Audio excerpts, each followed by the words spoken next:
안녕하십니까. 안양군포의왕 비정규직센터 운영위원인 신영배입니다. 지난번 강의는 잘 들으셨나요? 이번 강의는 세 파트로 나누어 진행하고 있습니다.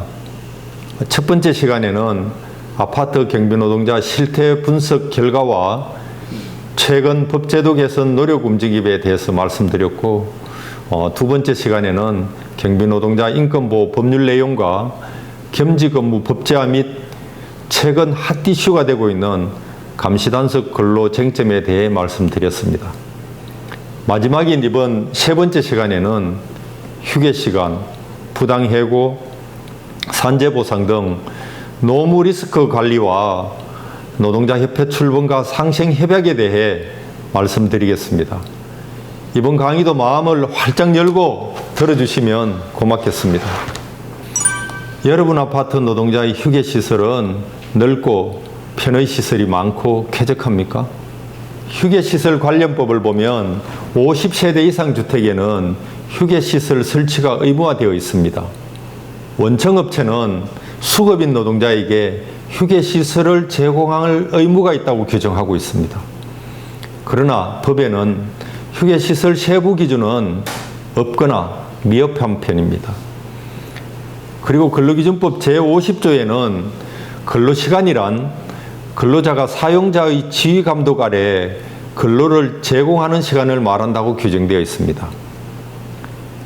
휴게시간이라도 근로자가 자유롭게 쉬지 못하고 일부라도 일을 하게 되면 사용자가 임금을 지급해야 하는 근로시간이 될 수 있으니 노무관리 시 유의하셔야 합니다. 다수의 대부분 판결은 휴게시간이라 하면 근로자가 사용자의 지휘, 명령으로부터 완전히 벗어나 자유로운 이용이 보장된 시간이어야 한다고 합니다. 여러분 아파트의 경비노동자들은 사용자의 지휘 명령으로부터 완전히 벗어나서 휴게시간을 자유롭게 사용하고 있나요?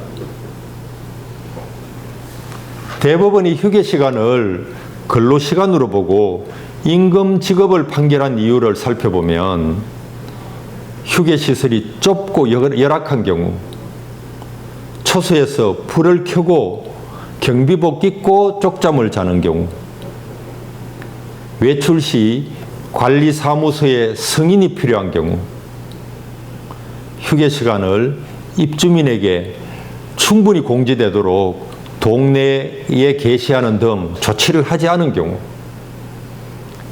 휴게시간 중 입주민의 돌발 민원이 생기면 경비원이 거절하기 힘든 경우를 열거하고 있습니다. 휴게시간이 근로시간이 되면 사용자에게 임금 지급을 청구할 수 있습니다.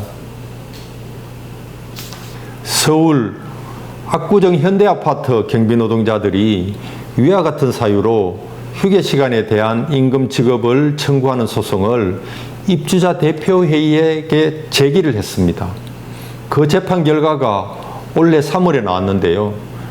재판부는 위에서 대부분이 판시한 것과 같은 사유로 입주자 대표회의는 경비노동자들에게 약 7억 5천만 원의 임금을 추가로 지급하라고 판결했습니다. 임금 청구권 소멸시효는 3년입니다. 휴게시간이 근로시간이 된다면 경비노동자들은 3년치의 임금을 추가로 청구할 수도 있게 됩니다. 경비노동자의 채용이나 퇴직 시 다음 두 가지를 유의하셔야 합니다.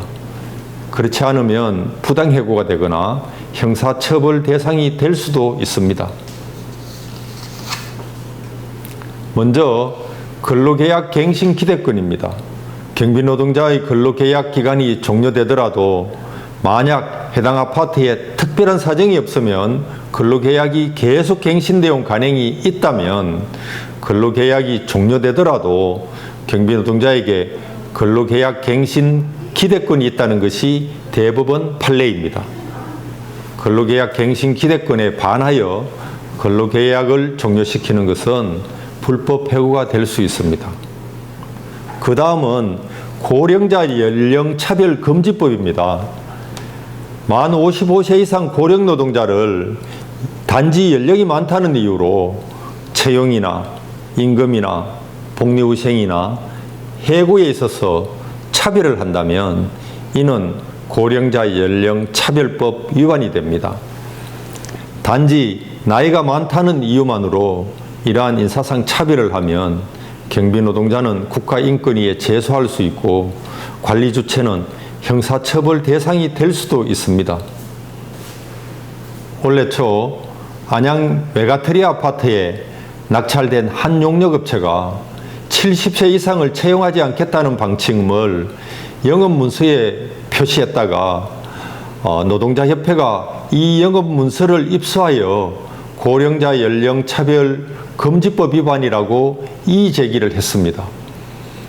결국 이 용역업체의 낙찰은 취소되었고 70세 이상에 대한 차별적인 고용승계 거부 계획은 무산되었습니다.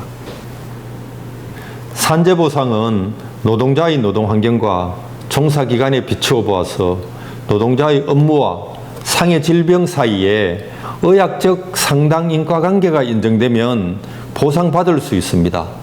기존 질병이라도 업무로 인해 기존 질병의 증상이 악화되었다면 산재 처리가 가능합니다.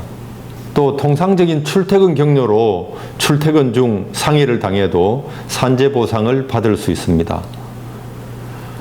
나이가 들면 팔다리와 척추에 누구나 퇴행성 질환이 있지만 이 퇴행성 질환도 업무로 인해 악화되면 산재 보상을 받을 수가 있습니다.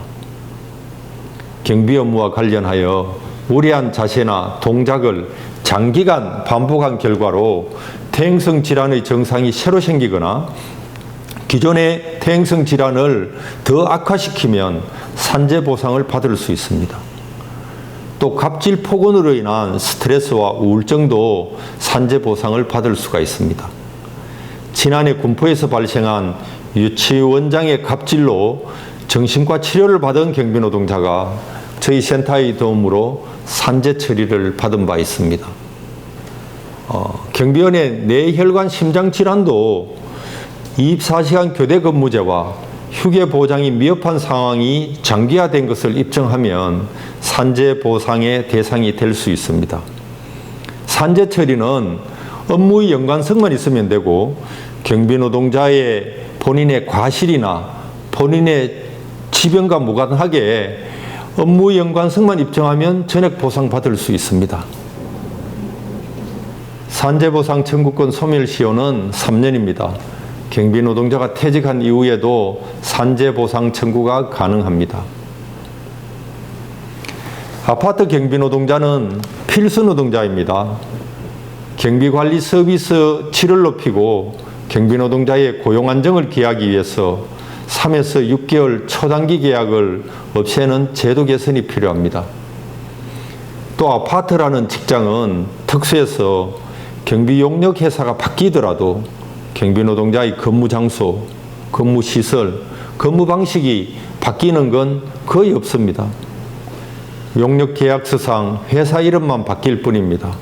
용역 회사가 고용 승계를 거부해야 할 명분이나 이유는 별로 없는 것입니다.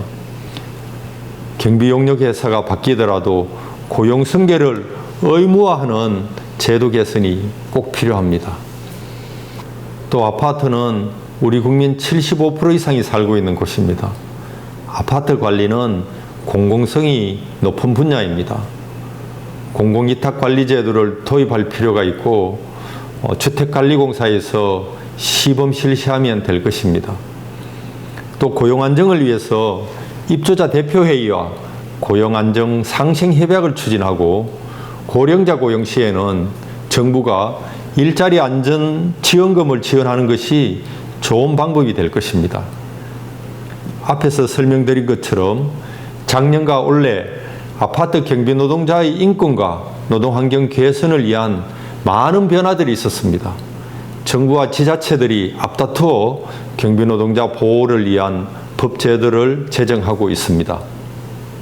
경기도는 노동국을 신설하였고 안양시는 노사민정협의회를 통하여 시군 비정규직 지원센터와 협력하여 취약 노동자 근익 지원과 조직화 지원에 발벗고 나서고 있습니다.